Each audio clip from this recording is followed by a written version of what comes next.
Money is weird, isn't it? It's just paper or numbers on a screen, but it runs our lives. People fight for it, lose sleep over it, and even wreck relationships because of it. Why? What is it about money that makes us act so irrationally? From impulse buying things we don't need to falling for get-rich-quick schemes, our relationship with money is more emotional than logical. And don't feel bad because it has been like this forever. In this video, we'll dig into what's really going on in our heads when it comes to cash, and why even the smartest people make terrible money decisions. Let's unravel the madness together. They keep chasing more and more money, thinking that the next paycheck, the next client, the next promotion will finally bring them the happiness that they've been looking for, without realizing that all they're doing is digging their own graves. Money, capital, and wealth are the one thing we think about constantly, yet it's also the one thing that seems to slip through our fingers easier than any other thing. Why is that? For something so central to our lives, you'd think we'd have figured it out by now. Instead, we're out here making budgets we never stick to, buying things we don't need, and wondering why our bank accounts look like they've been on a diet. Let's be real. Money runs the world. It buys our homes, fuels our dreams, and even determines what kind of coffee we can afford. I mean, there are 24-karat gold cappuccinos out there and somebody must be affording it. But managing your money is a whole different game. You tell yourself, I'll save this month. But then boom, there's a sale on your favorite sneakers, or you're scrolling online at midnight and convince yourself that a random kitchen gadget is exactly what you've been missing in life. So have you ever thought, why is it like that? Here's a wild thought. Maybe we struggle because money isn't just money, it's emotional. Think about it. How many of us treat payday like a mini celebration? The second that deposit hits, we're suddenly in a great mood, ready to treat ourselves because, hey, we've earned it. The problem is that good mood doesn't last. What does last? The regret of realizing you blew your rent buffer on a fancy dinner and a night out. And let's not forget credit cards. Oh, those magical pieces of plastic that make us feel rich for about 5 seconds. They've got us all fooled into thinking we're spending tomorrow's money without consequence. Take the fear of missing out FOMO, another money trap we all fall into. Your friend posts about their luxury vacation, and suddenly, you're booking a weekend trip you can't afford just to feel like you're keeping up. The truth is that we spend so much time comparing ourselves to others that we forget what we actually want. It's not just peer pressure, it's financial pressure to prove something, even if it's to ourselves. What makes this obsession even more ironic is that we're not born with it. As kids, money was just a tool for buying candy or toys. It didn't carry the weight of status, fear, or ambition. Somewhere along the way, society flipped the script and made us believe that our worth is tied to our wealth. That's where things got complicated. So here we are, obsessed with money, but unable to manage it because it's tied to everything: our emotions, our insecurities, and even our identities. Many people are just too drunk on the dopamine hits money spending gives that they don't realize they've trapped themselves deep into the cash craze. Yeah, let's call it a craze, because it is. But recognizing this is the first step. It's time to stop letting money control us and start taking control of how we think about it. No sale or fancy dinner will ever beat the feeling of financial peace. Why do we obsess over money, yet struggle to manage it? There's a strange shift that happens when we start making our own money. Remember the excitement of your first paycheck? You probably felt unstoppable, like you could finally buy all the things you dreamed about as a broke teenager. No more asking your parents for cash or justifying every purchase. For the first time, you were in control. But here's the twist. With independence comes responsibility, and suddenly, managing money becomes a whole new ballgame. Let's look at real stories to understand this better. We've all grown up hearing about lotteries, and some of you might have even bought a few tickets and won some cash too. But winning a hefty sum and managing to keep it are two completely different things. Do you know a particular Jack Whitaker, an American businessman who won $315 million in 2002? Well, lucky him. He became the winner of the largest jackpot won by a single winning ticket in the history of the American lottery. But instead of feeling liberated, he spiraled into financial chaos. Lavish spending, bad investments, and constant requests for money drained his fortune within a few years. Less than a year after winning the lottery, some thieves broke into his car and stole away $545,000 in cash. You'd think, what was so much money doing in his car anyway? When he was asked the same question, he said, because he can. That's not the only incident he lost hard cash. The next year, in 2004, thieves once again broke into his car, this time making off with an estimated $200,000 in cash. Whitaker's story is a prime example of what happens when we confuse having money with knowing how to handle and take care of it. Now back to young folks. Think about fresh college grads who land their first decent paying jobs. They start spending like there's no tomorrow, upgrading everything from daily lattes to luxury apartments. It's called lifestyle inflation, and it's why so many people feel broke even when their incomes grow. The pressure to enjoy life now often overshadows the importance of saving for later. How social media messes with your money mind. Social media, it's where we laugh at memes, keep up with friends, and, let's be honest, scroll through people's highlight reels while secretly wondering how they afford it all. But here's the thing, those endless posts and influencer ads aren't just harmless fun. They're playing with our minds and our wallets. Let's break it down. FOMO, the silent wallet killer. You know that feeling when you see your friend post about their tropical vacation, and suddenly you're questioning your whole life? It's a financial trap. A study by First Community Credit Union showed that social media makes people spend money they don't have, just to feel like they're keeping up. Let's talk about why we're all feeling broke and mentally exhausted trying to keep pace with the highlight reels we see online. Back in the day, life was simpler. You didn't know every detail about your neighbor's new kitchen remodel or your cousin's fancy vacation. To get a glimpse into someone's life, they either invited you over or you'd hear updates through letters and occasional visits. Sure, curiosity was still there, but it was limited by what people chose to share. Today, social media has thrown open hundreds of windows into everyone's lives. With Instagram stories, TikToks, and posts, we're constantly aware of what everyone else is doing. Every scroll is like peeking into another world. Someone just bought a new car, another person landed a dream job, and that one friend you barely talk to is trying out new restaurants every other day. It's constant, and it feels like there's no escape. And naturally, when we're exposed to so much, the urge to compare is automatic. Your paycheck might feel fine until you see someone your age posting about their designer haul or moving into a bigger house. And let's not forget influencers, who make it all look effortless.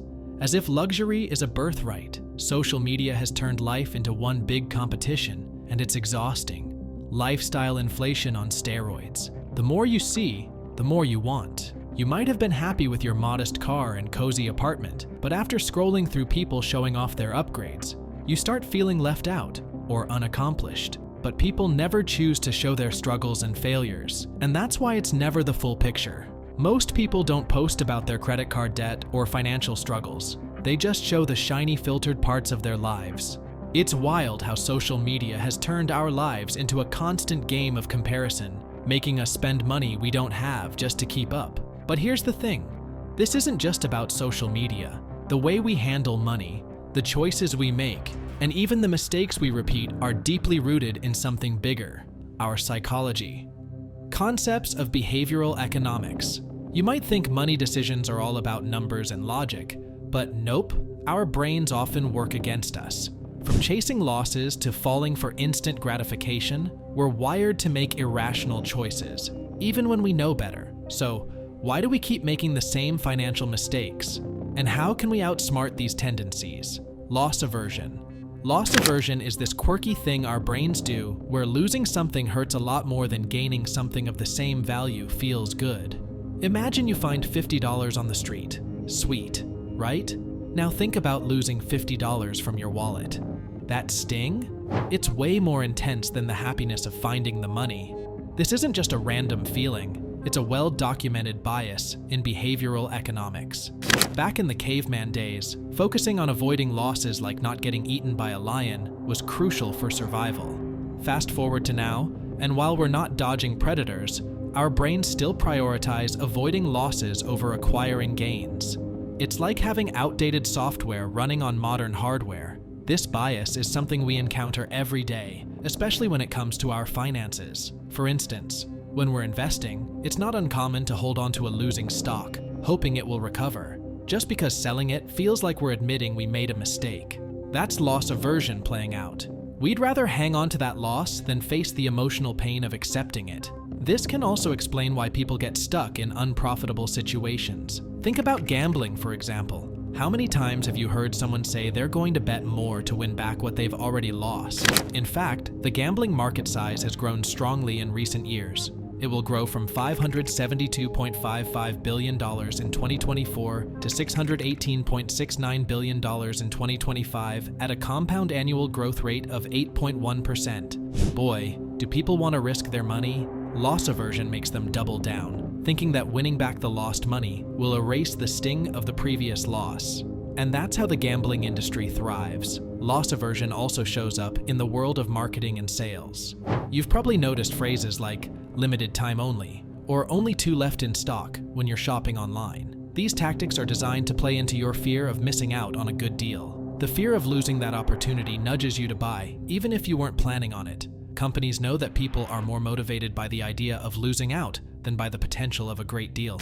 Even on a personal level, loss aversion can influence how we make everyday decisions. It explains why we sometimes stick with things, like a bad investment or an old gadget, simply because we don't want to lose what we've already put into them. We feel like walking away from a sunk cost means admitting failure, and that feels worse than continuing to pour time and money into it. The fear of loss keeps us from making logical decisions and forces us to keep going down a path that isn't in our best interest. Being aware of this bias can help us make better decisions. For example, next time you're hesitating to sell a bad investment or buy something you don't really need, take a step back and ask yourself, am I holding on to this just because I'm afraid of losing something? Or is this actually a smart choice? Sunk cost fallacy. Have you ever found yourself sticking with a bad movie just because you paid for the ticket? Or holding onto a stock that's tanking, hoping it'll bounce back? Or maybe a hyped up crypto coin that could fall into dump liquidation? That's the sunk cost fallacy at play. It's when we keep investing time, money, or effort into something just because we've already invested a lot, even if it's clear that cutting our losses would be smarter. Now, you might be wondering how this is different from loss aversion. Well, both of them mess with our decision making, but the key difference lies in the focus of the bias. The sunk cost fallacy is when we keep investing in something just because we've already put time, money, or effort into it, even if it's not benefiting us. Loss aversion, however, is the fear of losing what we already have, which makes us avoid realizing losses, even if it's the better option. For example, with sunk cost, you might stay at a bad movie because you paid for the ticket, while with loss aversion, you might hold on to a stock that's losing value because you can't bear the thought of locking in a loss. Both lead to irrational choices. The sunk cost fallacy isn't just a quirky human trait. It's deeply rooted in our decision-making processes. In business, it can lead to companies pouring more resources into failing projects, thinking they need to make it work because they've already invested so much. In personal finance, the sunk cost fallacy can be a real wallet drainer. Take the example of continuing to watch a bad movie you don't enjoy. This mindset can lead to wasting time and money on things that aren't adding value to your life. Recognizing this bias is the first step toward making better decisions. Instead of thinking about what you've already invested, focus on what will bring you the most benefit moving forward. This shift in perspective can help you cut losses and make choices that align with your current goals and circumstances. So, next time you're holding on to something just because you've already invested in it, ask yourself, if I were starting fresh, would I still make the same choice? If the answer is no, it might be time to let go and move on. Instant gratification. Instant gratification is the urge to satisfy our desires right away, without considering the long-term consequences. It's that feeling you get when you're tempted to splurge on something you don't need because it feels good at the moment, even if you know it'll set you back financially. The concept of you live only once, YOLO, is almost the same thing. Our brains are hardwired for immediate rewards, and waiting for future rewards can feel unbearable. This impulse is often why we struggle with saving, budgeting, or sticking to financial goals. A classic example of instant gratification is the famous marshmallow test conducted in the 1960s by psychologist Walter Mischel. In the study, children were given a choice: eat 1 marshmallow now, or wait 15 minutes and get 2. Some kids waited, while others couldn't resist and ate the marshmallow right away. The long-term follow-up revealed that those who waited tended to have better life outcomes, such as higher academic performance and better health. This test has a strong connection to financial discipline. The ability to delay gratification is key to building wealth. Just like the kids who waited for the second marshmallow, those who resist the urge to spend immediately and prioritize long-term goals like saving for retirement or building an emergency fund are more likely to see greater rewards down the road. On the flip side, those who constantly give in to short-term pleasures like impulse buying are more likely to struggle with their finances in the future. Breaking the cycle: how to make better financial decisions. Breaking free from the cycle of poor financial decisions is totally doable, and it starts with a few simple steps.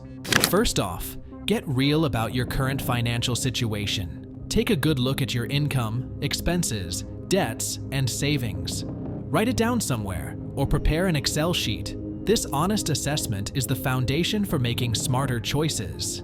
Next, set clear financial goals. Whether it's building an emergency fund, paying off debt, or saving for a big purchase, having specific targets gives you something to aim for and keeps you motivated. Once you've got your goals, create a budget that aligns with them. Automating your finances can also be a game changer.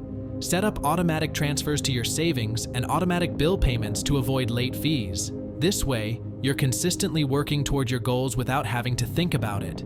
Speaking of savings, make it a habit to pay yourself first. Treat your savings like a non-negotiable expense. Even small amounts add up over time. And don't forget to build an emergency fund. Having a cushion for unexpected expenses can prevent you from falling back into debt when life throws a curveball. Educate yourself about personal finance. The more you know, the better decisions you'll make. There are tons of resources out there, from books and podcasts to online courses. And don't be afraid to ask for help. Whether it's a financial advisor or a trusted friend, having someone to guide you can make a big difference. Remember, it's okay to make mistakes along the way. The key is to learn from them and keep moving forward. The cultural and psychological roots of money obsession. Money has always been deeply tied to success and happiness in our society. From the moment we're born, we're told that more money equals more freedom, more opportunities, and, of course, more happiness. Look around, and you'll see it everywhere. It adds that promise the good life through luxury cars, designer clothes, and exotic vacations. We grow up believing that wealth is the ultimate goal, and that having more of it means we've made it. But here's the catch. Society's obsession with money doesn't necessarily make us any happier. There's a myth that once we reach a certain income level, all our problems will magically disappear. Sure, money can buy comfort and security, but it doesn't fix emotional struggles, relationships, or even our inner dissatisfaction. In fact, studies have shown that after a certain point, money doesn't significantly increase happiness. In 2010, a study by Princeton University found that while income up to about $75,000 a year can improve life satisfaction, it doesn't correlate with happiness beyond that amount. The cultural myth that wealth equals success puts enormous pressure on people to constantly chase more, leading to feelings of inadequacy and burnout. We think that if we just had more money, we'd be able to relax, enjoy life, or even fix our problems. Instead of measuring our worth by how much we have in the bank, it's worth considering what genuinely adds value to our lives beyond the dollar signs. The long-term payoff. Transforming your relationship with money. Transforming your relationship with money is one of the most powerful steps you can take toward a more peaceful and fulfilling life. It's not about getting rich overnight or constantly chasing the next financial goal. It's about mastering the way you think about and manage money, knowing when to spend, when to save, and when to invest in your future. When you start making better financial decisions, it can bring a sense of peace that you might never have experienced before. You won't feel trapped by debt or overwhelmed by bills anymore. Instead, you'll gain a sense of control and freedom, knowing that your choices are working for you, not against you. So how can you start? Start small, build a budget, track your spending, and set a realistic savings goal. Even a little progress will make you feel more in control. Automate your savings so you're consistently setting money aside for your future, no matter what. And remember, it's okay to make mistakes along the way. What matters is that you keep going. Changing how you think about money can change your life. Once you stop being ruled by short-term desires and instead focus on long-term stability, You'll unlock a sense of peace and freedom that comes from knowing you've got your financial future in hand. You don't need to be a financial expert to make better decisions. Just take the first step, and the rest will follow. So tell me, what's one small thing you can do today to feel more in control of your money? Maybe it's tracking what you spend, setting a little savings goal, or just cutting back on those impulse buys. Remember, be in control of your money and don't let the money control you. If you like the video, hit like, subscribe, and stay tuned for more interesting videos. Thanks for watching, everybody. I'll see you soon in another one.